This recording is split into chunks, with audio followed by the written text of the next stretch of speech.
நம்முடைய இலங்கையில் ஈழப் போராட்டத்தில் வந்து தமிழ்நாட்டு மக்கள் எல்லாம் மதிக்கக்கூடிய ஒரு தலைவர் யாருனாக்கா பிரபாகரன். ஆமாம், அவர் அதிகம் பேச மாட்டார்.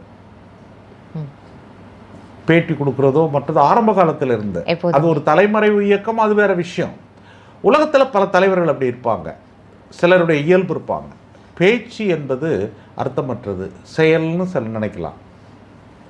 அவர் சில நேரங்களில் பேசுகிறாரு, ஆனால் நோக்கங்கள் நீங்கள் பார்த்தீங்கன்னாக்கா கரெக்டாக இருக்குது.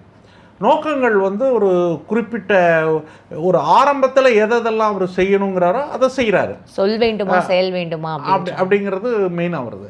உதாரணமாக இப்போ வந்து என்னுடைய காமன் சென்ஸ், என்னுடைய பொது புத்தியில் நான் வந்து இந்த நாட்டில் ஏற்பட்டிருக்கிற மிகப்பெரிய தீமைகளாக என்னை போன்ற அரசியல்வாதிகள் கருதுவது நம்பர் 1 ஊழல்.